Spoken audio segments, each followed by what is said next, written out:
고백합니다. 전능하사 천지를 만드신 하나님 아버지를 내가 믿사오며 그 외아들 우리 주 예수 그리스도를 믿사오니 이는 성령으로 잉태하사 동정녀 마리아에게 나시고 본디오 빌라도에게 고난을 받사 십자가에 못 박혀 죽으시고 장사한 지 사흘 만에 죽은 자 가운데서 다시 살아나시며 하늘에 오르사 전능하신 하나님 우편에 앉아 계시다가 저리로서 산 자와 죽은 자를 심판하러 오시리라. 성령을 믿사오며 거룩한 공예와 성도가 서로 교통하는 것과 죄를 사하여 주시는 것과 몸이 다시 사는 것과 영원히 사는 것을 믿사옵나이다. 아멘. 자, 오늘은 마태복음 5장 6절의 말씀입니다. 우리 다 같이 봅시다. 마태복음 5장 6절 말씀.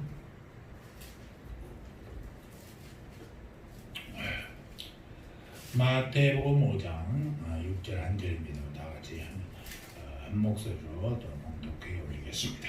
시작.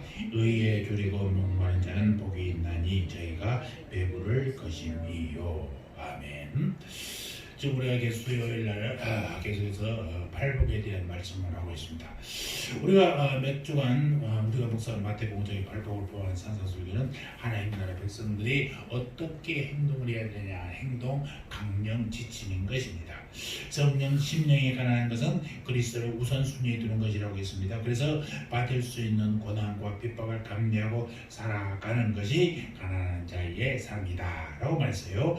그렇게 가난한 마음으로 살아가는 사람들이 그리스도의 눈으로 자신을 보게 되니까 애통하는 마음이 생긴다. 죄가 보이기 시작하고 사랑하지 못한 내가 보이게 된다는 것입니다. 그래서 철저한 무능력을 경험하고 훈련되어져 가는 것입니다. 온유해지는 것이죠. 이제 우리는 좀 더 적극적인 단계로 나아가야 합니다. 오늘의 주제는 의에 줄이고 목마른 자에게 복이 있다 라고 했어요. 어떤 복입니까? 그들은 배부를 것이다 라고 말씀하고 있습니다. 의가 무엇입니까? 의라는 것은 디카이오슈네라는 것인데 이것은 그리스도를 닮아가는 삶을 디카이오슈네라고 보는 번역하고 있습니다. 성경에서 말하는 의는 사회의 정의와 다릅니다. 생각하기에 옳은 것 같지만 주관적일 수가 있어요. 의는 죄를 미워하고 죄와 타협하지 않으려는 마음이다라는 것입니다. 죄의 세력부터 해방되려는 이 갈망, 이게 바로 의이다라고 정의하고 있다는 것입니다. 죄의 대응을 알고 나면 죄에서 해방되고자 하는 목마름이 생기는 거죠. 말씀을 묵상하면 마음을 지키는 의지가 생기는 것입니다. 마음을 죄악된 것들에게 빼앗기지 않으려고 노력하는 것이 의에 줄이는 것이다 라고 정의를 하고 있습니다. 사람들이 말하는 의의 기준은 애매모호합니다. 그래서 파스칼은 피레네 산맥, 그 피레네 산맥 어디입니까? 프랑스와 스페인의 경계를 맡고 있는 그 산맥이에요. 이 피레네 산맥의 이쪽에서는 의인 것이 저쪽에서는 얼마든지 아닐 수 있다라고 정의해서, 그러니까 의라는 것은요 상황에 따라서 변할 수가 있다라는 것입니다. 의는 하나님으로부터 출발하여 주님 자체가 의고 주님이 원하시는 것이 바로 의다라는 사실입니다. 우리는 절대 의를 선언할 입장에 서지 못한다라는 것이죠. 의에 줄이고 목말라 한다는 것은 의의 근본이시고 의의 본질이시며 의 그 자체인 하나님께 대한 갈망을 말하고 있는 것입니다. 그런데 하나님은 잡히지도 않고 소유되지도 않지 않습니까? 그러나 성경 말씀하시기를 하나님이 자신을 그리스도 안에서 영광스럽게 잘 나타내 주셨다라고 합니다. 이것은 인간은 만족할 수가 없어요. 이것 없이는 인간을 만족할 수 없단 말입니다. 자, 줄이고 목마른 사람들은 어떤 사람이냐? 살아있는 사람이 줄이고 목마르다는 사실이에요. 배고픔도 갈증도 건강한 사람이 느끼는 것이지 몸에 이상이 생기면요 가장 먼저 찾아오는 건 뭐예요? 식욕이 떨어진 거예요. 아무 이야기 없어요. 입맛도 없었어요. 그래서 음식에 쓰고 아무리 맛있게 음식을 준비해서 주어도 고맙지가 않아요. 식욕이 없는데도 음식을 먹는 것은 정말로 고통스러운 일인 것입니다. 건강을 유지하기 위해서는 반드시 영양이 공급되어져야 하기 때문에 링거를 통해서라도 영양을 공급하게 되는 것이죠. 그러므로 배고픔이 있다, 갈증이 있다 라고 생각해서 아직도 그가 건강하다는 중요한 신호가 되는 것입니다. 줄임과 목마름은 인간의 가장 절실하고 기본적인 욕구들이에요. 그리고 줄임은 먹을 것을, 목마름은 마실 것을 요구하게 되는 것입니다. 이 음식과 음료는요, 사치품이 아니에요. 우리 생활의 필수품이 어느 시대에 누구에게나 먹을 것과 마실 것은 귀하지만 특별히 예수님 당시에는 더욱더 그러했다라는 것입니다. 가난한 사람들에게 먹을 것과 마실 것처럼 절실한 것은 없지요. 그들에게 마실 것을 제공하는 우물과 먹을 것을 제공하는 밭은 정말 하나의 생명이라 다름없는 것입니다. 의에 줄이고 목마른 자라고 주님께서 말씀하셨을 때 줄임과 목마름을 절실하게 느낀 당시의 백성들은 이 말씀의 의미를 너무나도 실감 있게 이해하고 있었어요. 시체에게는 줄임과 목마름이 있어요? 없어요. 영적인 현실에서도 마찬가지죠. 그리스도 밖에서 죽어있는 구원받지 못한 사람에게는 하나님의 의를 사모하는 목마름과 줄임이 없다는 것입니다. 그러나 그리스도 안에서, 믿음 안에서 새 생명을 받은 사람들은 의에 대한 간절한 열망이 있다는 사실입니다. 그러니까 살아있는 사람이 줄이고 목마르다라는 것입니다. 두 번째, 줄이고 목말라 하는 사람들은 누구예요? 바로 건강한 사람인 것입니다. 질병의 증상은 식욕을 상실하는 거예요. 그러나 다시 건강을 회복하면 제일 먼저 생기는 것이 뭐예요? 식욕이요. 그리스도인도 죄가 찾아와서 병이 들면은 영적인 관심을 상실합니다. 말씀을 사모하고 기도하고 싶은 생각이 없어진단 말이에요. 인간은 무엇에 대해서인지도 모르면서 절실한 줄임과 목마름 속에서 허덕이고 있다라는 사실입니다.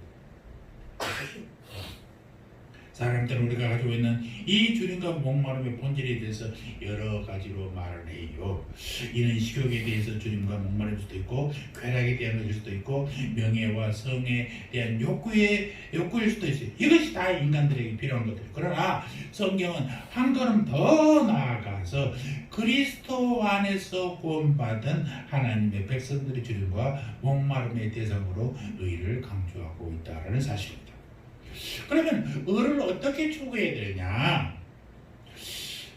의를 추구하는 잘못된 방법이 먼저 우리가 알아봅시다. 첫째, 거목적인 접근입니다. 사람들이 자기 마음속에 일어난 주님에 대한 줄임과 목마름을 억제하려고 해요. 참고 있는 억제가 해결책은 아니라는 사실이에요.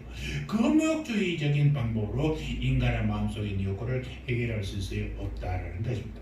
두 번째, 세속주의적 접근도 그럴 땐 태도입니다. 다시 말하면 대용품을 구하지 마시기 바랍니다. 인간 영혼의 줄임과 목마름은 하나님에 대한 것인데 이를 다른 것으로 충족하려고 하는 것, 대용품을 찾는 것, 이거는 옳지 않다는 거죠. 그런데 일종의 대용품, 그게 뭐예요? 바로 우상이 되는 것입니다.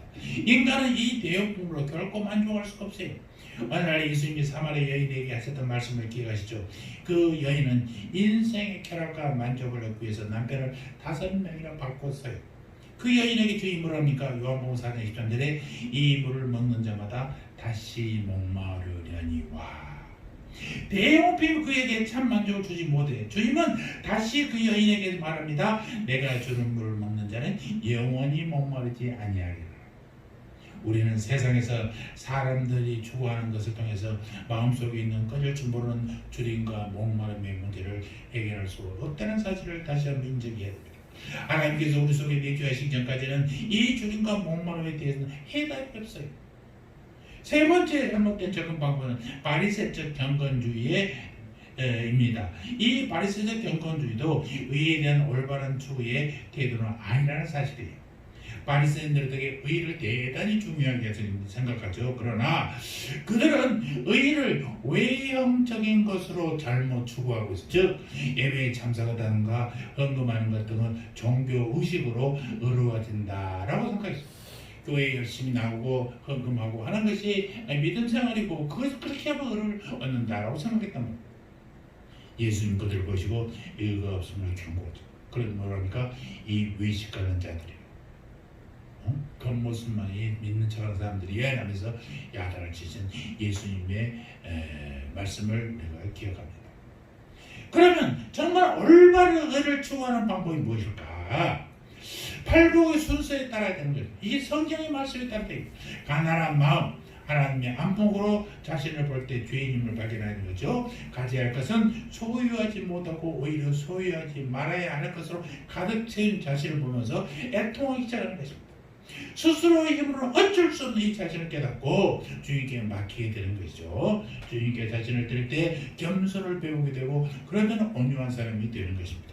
이런 사람만이 비로소 하나님의 의를 사모하는 것이고, 이 순서는 변경될 수 없어요. 가난한 마음, 애통하는 마음, 온유한 사람이 되는 것입니다. 이럴 때에 바로 의를 추구하는 바른 방법이 되는 거죠. 자, 그러면 의에 목마른 자에 대한 하나님의 축복이 뭐냐? 뭐라고 성경에 뭐라고 그래요? 배부를 것이요 라고 했어요. 배가 부른다는 거예요. 이 말은 우리 육신의 배도 부르기만 할 게 아니라 먼저 하나님으로 충만해진다라는 그런 말씀이 되겠습니다. 배부르다는 단어는 이 헬라어로 풀과 곡식으로 가축을 배불리 먹이는 것을 의미해요. 실컷 먹여서 배가 여전히 포만한 거죠. 줄이고 목마른 사람은 영적인 포만감을 갖게 된다는 말입니다. 육신적인 것으로 채울 수 없는 영적 충만이 바로 거기에 있는 거죠. 예수님이 직접 말하잖아요. 요한복음 4장 14절, 내가 주는 물을 먹는 자는 영원히 목마르지 않냐니 나의 주는 물은 그 속에서 영생하도록 솟아나는 샘물이 되리라. 또 요한복음 6장 35절에 내가 곧 생명의 떡이요 내게 오는 자는 결코 줄이지 아니할 터이요 나를 믿는 자는 영원히 목마르지 아니하리라 라고 말합니다. 세상 것을 잡을 수 있다가 맙니다. 한계가 있습니다. 절망하게 만듭니다. 미국 캘리포니아에 있는 갈보리 채플에 처음에는 거리를 헤매며 마약하고 음란 등을 닥치는 대로 하면서 육체적인 쾌락을 추구하는 힙주들이 몰려왔어요. 그들은 세상 향락의 한계를 맛본 사람들 아니겠습니까? 그렇기 때문에 역설적으로 복음의 능력을 맛볼 수 있었어요. 그들은 세상에 절망했습니다만 이제 영적 갈망을 갖고 예수님께 돌아왔을 때 풍성한 은혜로 만족감을 얻게 됐습니다. 그래서 큰 교회가 된 게 갈보리 채플이에요. 영적인 문제가 해결되지 않으면 만사가 잘 되어도 고통이라는 거예요. 그 유명한 로이드 존스 목사님은 사람이 조금 배고프면 돼지우리를 찾지만은 정말 배고프면 아버지를 찾는다. 여기서 아버지는 누구예요? 하나님 아버지, 우리 주님을 얘기하는 것입니다. 그렇습니다. 성경 누가복음 15장 당자가 조금 배고플 땐 돼지 먹는 주업 열매를 먹었습니다.